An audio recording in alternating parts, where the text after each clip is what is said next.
Hello, welcome back to the cellar and Leopard Street once more. Tuesday. Oh, it'll be Tuesday when you see this. It's currently Sunday. Time travel. I don't like it. I'm going forward in time and it's... forget that. You will have seen the video with the failed relay board. What you haven't seen is the video that's coming out Thursday with the one that works. So today, that's going in. This is Sunday. Hopefully tomorrow, that's going in. That's the controller for it. No software on that yet. Won't get that in today.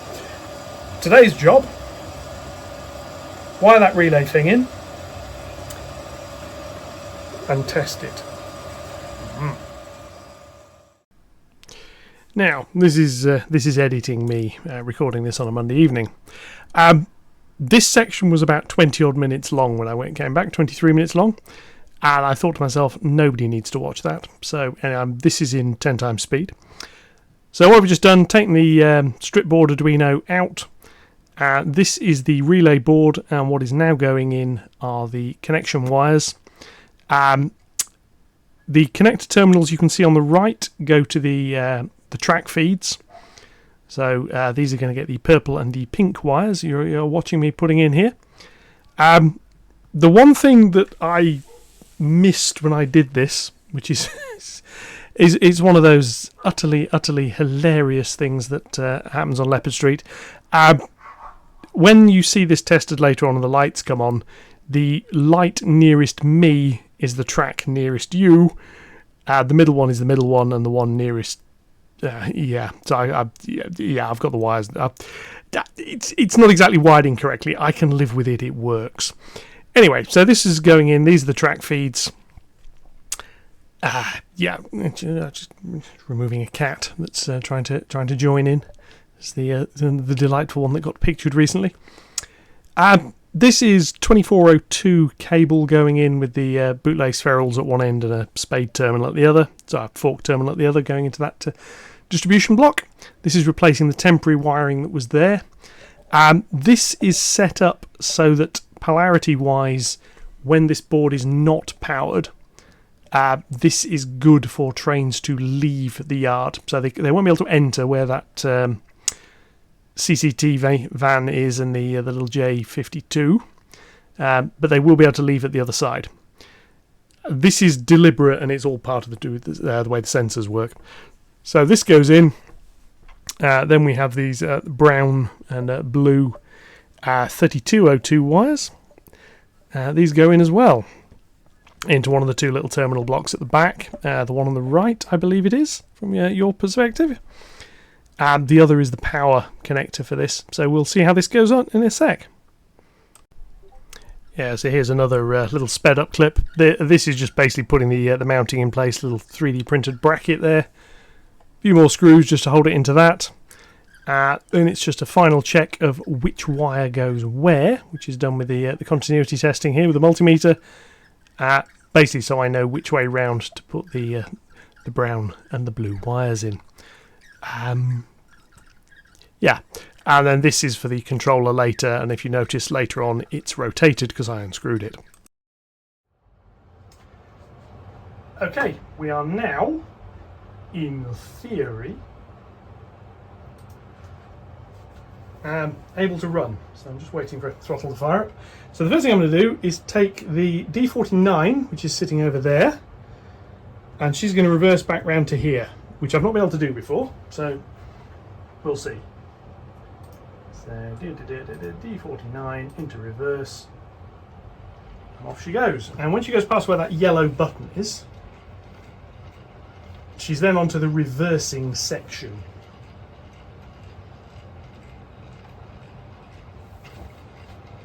This is where she'll stall and I can't go around and get to her.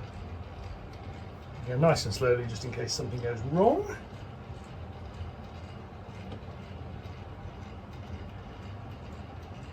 And here we go, she's running nicely.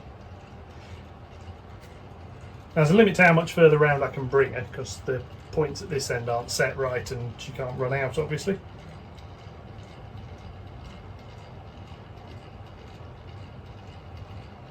But that's a train movement until today would have been impossible. So she'll release. I'm going to do the same thing with the N2,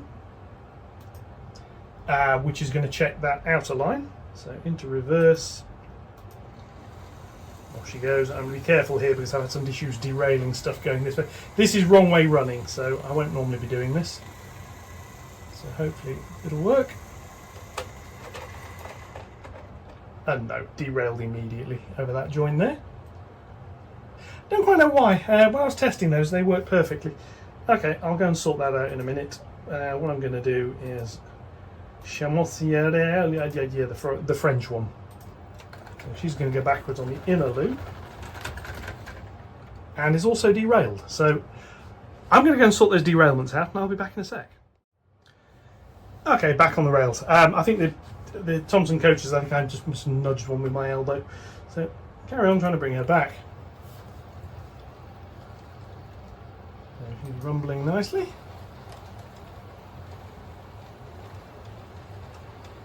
And the 18-inch curve around there is as good a reason as any for going slowly. And another derailment, although this one is entirely self-inflicted. They just run over a piece of plastic that's sitting on the rails. So excuse me again, squeeze round. Try that again.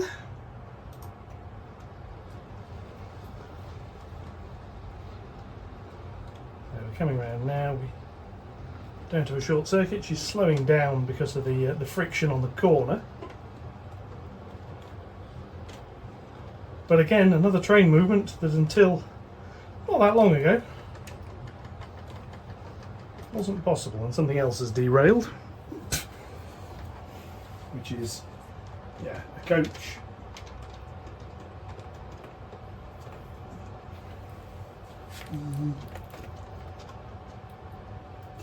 Yeah, buffers have overridden each other on a 19-inch curve. They don't like being pushed around curves that tight, so I'm going to come backwards a little bit further.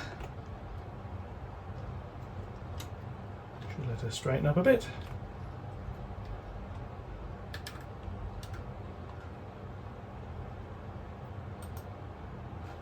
Can't go any further than that or she'll hit the reversing section. Just trying to sort out the couplings. Right, and I will try the N2 again. Remember what I said about reliable track? Yeah, there's a problem on the track on that join over in the far corner with the N2. So hopefully she'll be alright. The problem the N2's got is she sounds like she's derailed permanently. That one's got over it that time.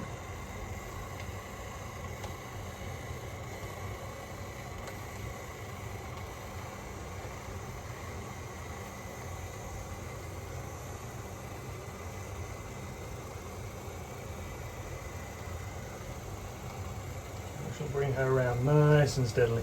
Again, reversing with long coaches, slow and steady.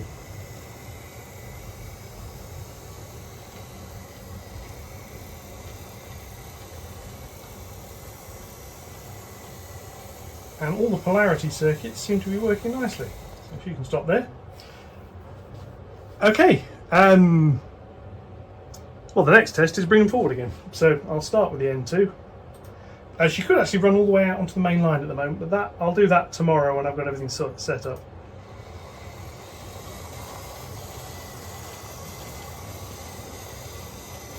Here we are at the sort of speed I will probably be using for yard movements.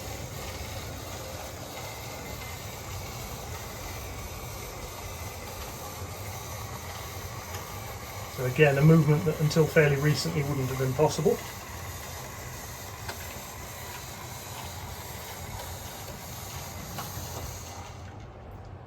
Into the parking position, release that. We'll go with the hunt class next.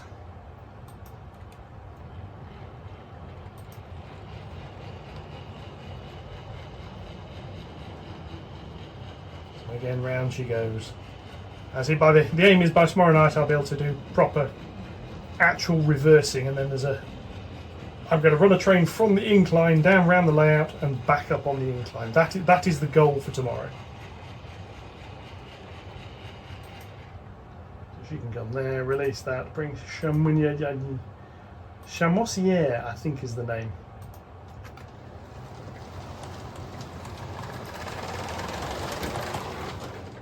And I've got a derailment again. I suspect that's because I didn't re-rail something correctly, so cheers.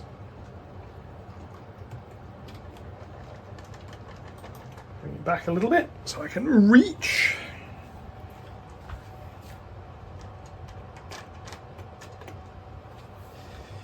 Yeah. As previously mentioned, reliability testing. There will be the big drawing of the layout showing what derails and where coming up soon, I think. There we are, around she goes. Now in practice, this inner loop won't see the Pacifics and the big coaches. This inner loop is going to be where the local trains will live. That's the... let me bring her around a little bit further into her parking position.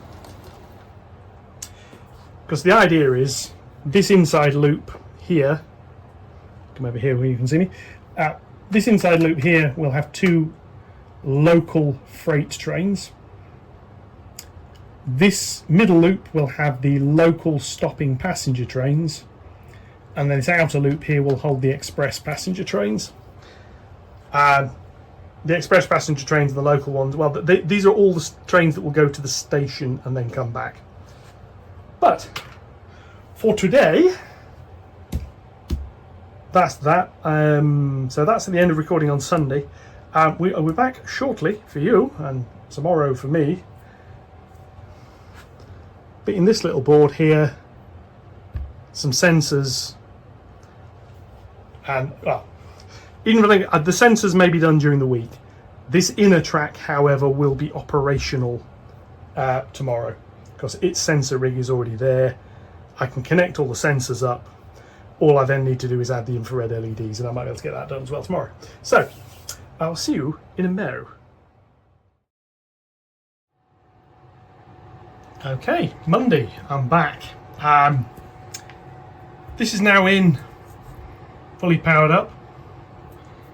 This is new. If I hold above it and take that off as well, you can see there's nothing lurking under there, and some wires. This is the control board. Make sure I get that back in correctly.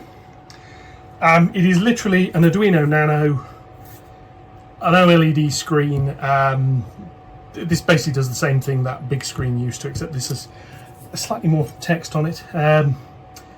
This is set up to be 10 characters across and 16 lines. And then it's just some sockets. There's one here that drives the relay board. These are where the sensors will connect. You will note they are not connected. Over here is a power connector and a ground connector. And the sensor wires will eventually come up there. I'm waiting on some wire. Always waiting on wire here. Should have a delivery this week, and then that'll be powered up. Right. That's a bit rubbish. So what we're going to do, I'm going to switch this on. So first off, we turn the layout on. And it comes up the little Adafruit logo briefly, because that's the software I'm using. And what this screen is showing is sensor input readings at the top, and get that to focus a little bit better.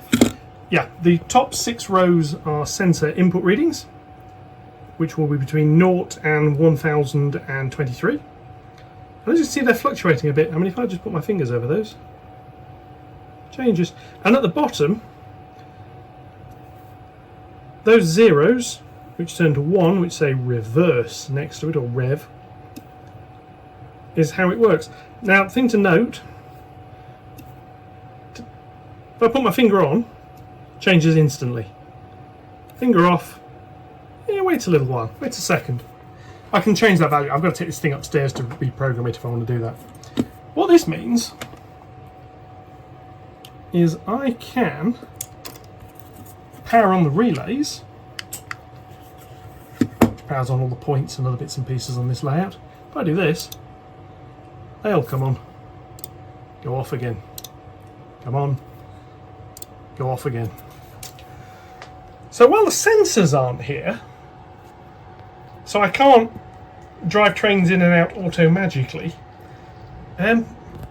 what I can do is put a piece of wire there and then hard connect that to 5 volts. And then instead of that flickering as hands go near it, these tracks are now set for entrance. I'm going to test this. I'm going to run a train. I'm going to see if I can reverse a train. I'll set it up. I'll be back in a mo. Okay, we're set up. What we have over there is Flying Scotsman. She's on the incline track, facing down as if she's left the station that doesn't exist. And here I have Chamossier, the other A2, the other Pacific. She's going to come out and is going to go up there. And this is, I'm going to be doing this manually, but this is how the layout is going to run. So the first thing we're going to do, the Scotsman departs. So we set her up and she starts to come forwards.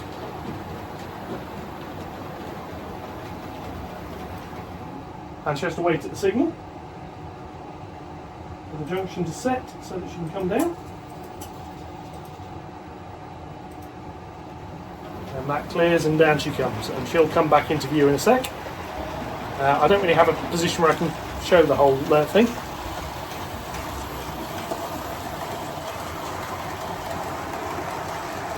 And she comes down, point work clears, so she now runs around through the yard. I'm going to do this one at a time, because if I don't, I'm going to have problems. I hope everything stays up around there.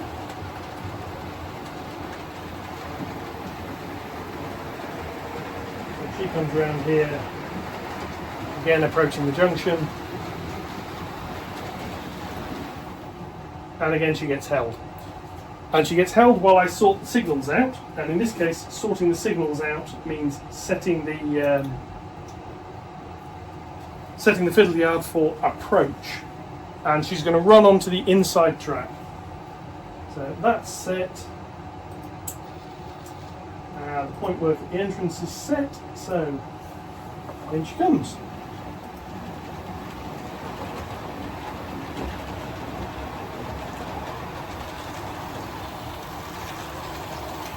So again, she'll come into view very shortly. There we go, rumbling in. Hopefully this is going to work.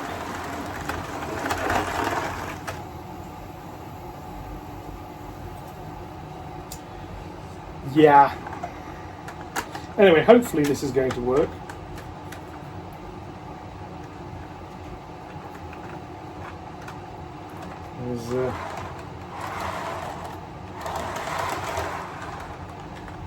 I had, for whatever reason, a coach deciding it didn't want to play ball today. Anyway, right.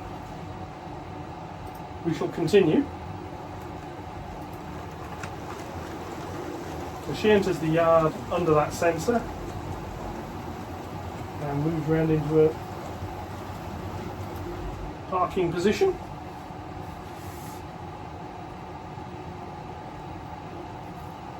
And I can reset the yard for that. Now what we have is Chaumont here, that one. Is set up to release. We just check everything's working, everything's lined up, so she gets the all clear.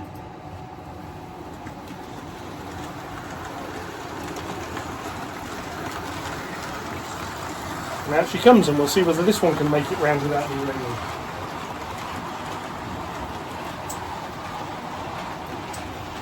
Clear this behind.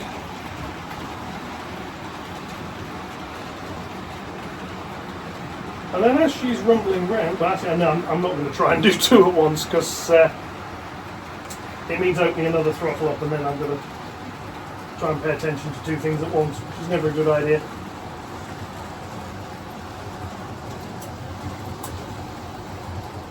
So she comes around here. The route is now set for her to go up the incline, as if she's heading off to the station.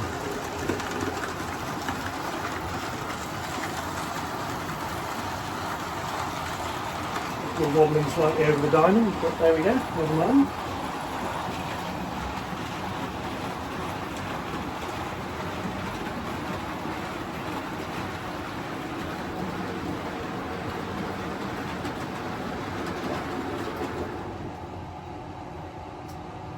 So she's up there, and then finally what we do is the Scotsman can be brought round into the departure position.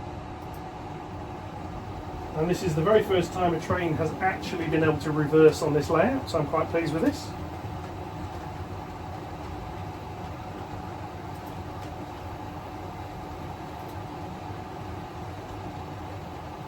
So she rumbles around here like so.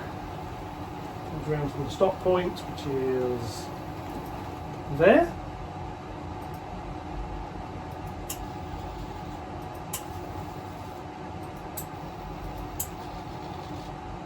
And then just because I can, I'm going to bring her around onto the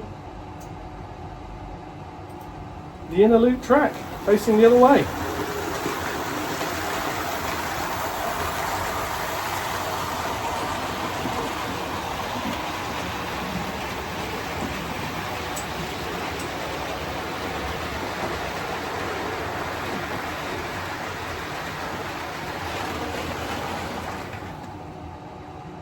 And I'm going to stop there because she's derailed. Anyway, so, back in a mo. Okay, short of the usual derailments, this is Leopard Street, wouldn't be Leopard Street without the derailment. Scotsman was on the track 2, sort of like 1, 2, yada yada, facing the other way. She's now here. I can actually reverse trains. This is the first time I've been able to do this in a long time. First time certainly on this layout, without pushing things manually and a bit of sky craning. Chimonsier's over there. I'll be bringing her back round in a minute. Obviously I can only reverse trains in a single direction. I need to get on and start thinking about how on earth I'm going to put the station in, so I can run them into something to turn them around to send them back out again. But for now, that's that. There are more developments here. I've got to wire the sensors up. I need to put the other lights in. I'm not going to be doing any more videos on the reversing loops. If anybody's interested, I will do something and run through the code on that Arduino. It is fairly basic. There is more wiring work to do here. There's another couple of dropper wires. I mean, if I sort of wander down here, you can see there are pink droppers. They need the purple ones fitting. When I fitted the pink ones, I didn't have the purple wire. Under there needs a board controller. I've got the block detection for this section and that section to do. Yeah, all that's background. I've done enough videos now on wiring. I think I've bored everybody to tears. I'm thoroughly sick to tears of doing it. I know it needs doing, and they're now at the small jobs bit. I can do a little bit on an evening, and I'll just slowly progress this. When the wire for the sensors turns up, it'll be there. The next time I will mention all this stuff will be in a running session video, and it'll be when it works. So what do we got coming up? Well, Thursday is how I built that thing. That is the electronics video this week. And what I'm hoping to do after that, I say I'm going to forget about this for a little while, is we're going back into this corner over here for more scenic work. Over there is going to get the bridge put in at the back, the road. I'm going to make a start on the lighting. There's going to be some street lights. Yeah, I can't get away from wiring, whatever I try and do. But hopefully lighting wiring will be a little bit different. A little bit more interesting. We should have some fun doing that. And then we'll be running some trains. The reason I want to get that bridge done is I can then get the rest of the grass area over there dealt with. Once I've got the base grass on that done, I still haven't got around to throwing that thing away. I need to bin that. I know exactly which one I'm going to get. I'm going to be getting the Woodland Scenics version. because my local shop stocks it, so I'll be getting that one. But yeah, so that corner's scenery is probably going to occupy me for a little while. I need to do some more woodworking because the scenic extension board that fits on the inside here needs doing. Then I can do the rest of the scenery work there. So we've got more scenery coming up and more train running coming up. Yeah, maybe some work with signals, but I want to get some scenery stuff done first. Anyway, that has been this week's update. So this is now Monday evening because I'm just finishing this off. It's been interesting, it's been frustrating. I've not managed to do half of what I wanted to do just because of that little board lurking down there. Anyway, and the various frustrations. So, with that, I will say goodbye. I will catch you all in the next one. As usual, comments, likes, shares and whatever are more than welcome. I've had a few comments on the suggestions I've made for dealing with the couplings. I'm going to address those in another video when I've possibly got some more bits and I've got some time to play around with it. Until then, enjoy the rest of your week. I'll catch you in the next one. Thank you very much and goodbye.